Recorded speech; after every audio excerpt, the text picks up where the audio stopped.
This is the brief on Bosnia and Herzegovina. People often call it the Jerusalem of Europe. It's this heart-shaped country in the Balkans where literally East meets West. And its history? So powerful it actually kicked off World War I.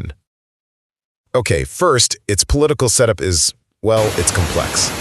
After the Dayton Agreement, you've got this balance between three main groups: Bosniaks, Serbs, and Croats. And the presidency? It has three members, one from each group, rotating who's in charge every 8 months. It's a unique system designed to keep peace between its two main parts, the Federation and Republika Srpska. Second, this East meets West idea. You can see it on the streets. Ottoman bazaars right next to Austro-Hungarian buildings. The land is about 90% mountains. Remember the '84 Winter Olympics in Sarajevo? But it also has one of Europe's last primeval forests, Perućica, and a tiny 20-kilometer sliver of coastline. And finally, you have to know about the Stari Most, the old bridge in Mostar. It's a powerful symbol of resilience. It was built by the Ottomans back in the 16th century, but was destroyed during the war in 1993. When it reopened in 2004, it was more than just a bridge. It was about healing the divides from that conflict. So really, Bosnia and Herzegovina is a resilient nation defined by its intricate ethnic balance, stunning landscapes, and just deep, deep historical layers. Whether you're there for the history or the hiking, it really proves that the most beautiful places often have the most complex stories.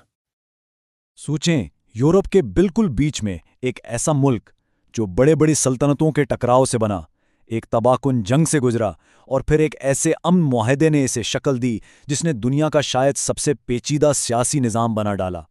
जी हाँ, ये कहानी है Bosnia और हिर्ज़ेगोविना की। एक मुल्क, तीन सदर। सुनने में अजीब लगता है ना?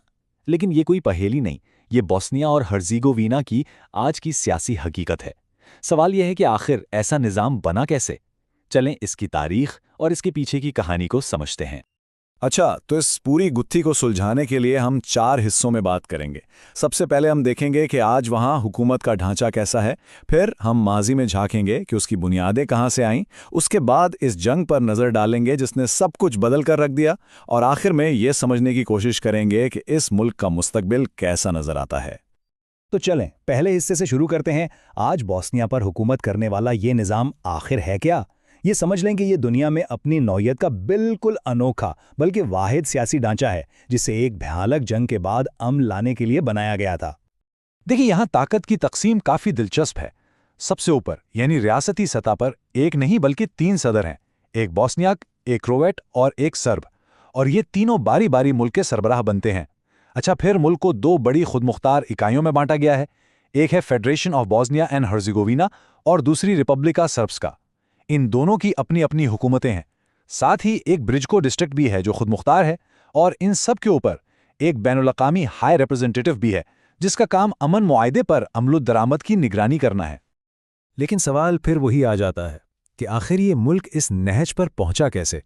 इसका जवाब इसकी गहरी और परत दर परत तारीख में पोशीदा है। तो चलें वक्त में थोड़ा पीछे चलते हैं। इस मुल्क की जड़ें सदियों पुरानी तारीख में हैं। बोस्निया और हर्ज़ेगोविना हमेशा से एक चौराहे की तरह रहा, बड़ी बड़ी सल्तनतों का संगम, एक ऐसी जगह जहां मशरिक और मगरिब की तहजीबें आके मिलती भी थीं और टकराती भी थीं। ये टाइमलाइन हमें बताती है कि ये खिताब मुसलसल बदलता रहा है। देखें, ये एक आज़ाद रियासत के तौर पर शुरू हुआ, फिर एक ताकतवर बादशाहत बना, उसके बाद सुल्तान उस्मानिया का दौर आया जिसने यहाँ इस्लाम और एक नई सकाफत को मुतारिफ कराया। फिर आई ऑस्ट्रो हंगेरियन सल्तनत, और पहली जंग अजीम के बाद ये यूगोस्लाविया का हिस्सा बन गया। मतलब हर दौर ने इसकी पहचान पर एक नई तह चढ़ा दी। और हाँ, एक बहुत ही अहम तारीखी हकीकत, यही वो जगह है जहां से 1914 में पहली जंग अजीम की चिंगारी भड़की थी। जी, सरायवो में आर्च ड्यूक फ्रांस फर्डिनेंड का कत्ल। ये एक वाकया ही इस खित्ते की आलमी तारीख में अहमियत बताने के लिए काफ़ी है। लेकिन आज का जो सियासी ढांचा है, इसकी सबसे सीधी वजह हमें मिलती है 1990s की दहाई में, जब यूगोस्लाविया टूटा, और वो भी बहुत पुरतशद्दुद तरीके से। ये एक ऐसा वक्त था जिसने इस पूरे खित्ते का नक्शा ही बदल कर रख दिया। तो हुआ ये कि 1991 में पहले स्लोवेनिया और क्रोएशिया ने आज़ादी का ऐलान कर दिया। उसके बाद 1992 में बोस्निया में रेफरेंडम हुआ। इस रेफरेंडम में बोस्नियाक्स और क्रोएट्स ने तो आज़ादी के हक में वोट दिया, लेकिन ज़्यादातर सर्ब आबादी ने उसका बायकॉट कर दिया। बस इसी ऐलान आज़ादी के फौरन बाद बोस्निया की जंग छिड़ गई, जो 1995 तक चलती रही। तो फिर इस जंग का खात्मा कैसे हुआ? ये हुआ 1995 के मशहूर ज़माना डेटन मुआहदे से। अब इस मुआहदे ने जंग तो ख़त्म कर दी, अमन तो कायम हो गया, लेकिन इसने मुल्क की सियासी तकसीम को आईनी तौर पर पक्का कर दिया। यही वो मुआहदा है जिसने वो 2 इकाइयों वाला निज़ाम बनाया जो हम आज देखते हैं। यानी अमन की कीमत एक बहुत ही पेचीदा सियासी ढांचे की शक्ल में अदा की गई, जो आज तक मुल्क के लिए एक बड़ा चैलेंज है। तो अब हम आते हैं आज के दौर में। इसी अमन मुआहदे से बना ये मुल्क अब अपनी जदीद हकीकतों का सामना कर रहा है और मुस्तकबिल की तरफ देख रहा है। एक ऐसा मुस्तकबिल जहां चैलेंजेस भी हैं और नए मौके भी। आज अगर मुल्क की आबादी को देखें तो उसमें 3 बड़ी आइनी कौमें हैं, बोस्नियाक्स, सर्ब और क्रोएट्स।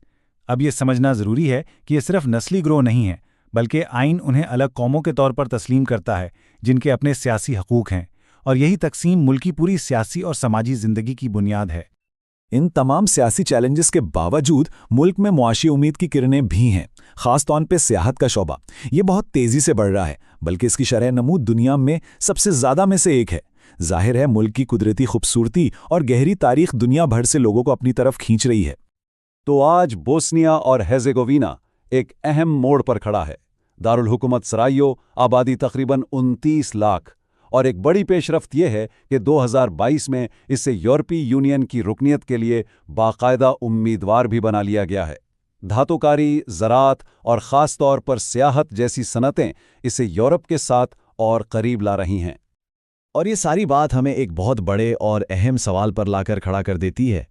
क्या एक ऐसी रियासत जिसे एक अमन मुआहदे ने बनाया हो, कभी वाकई एक मुश्तरका मुस्तकबिल तलाश कर पाएगी? शायद यही बोस्निया और हिर्ज़ेगोविना के इस पेचीदा सफ़र का सबसे बड़ा चैलेंज है।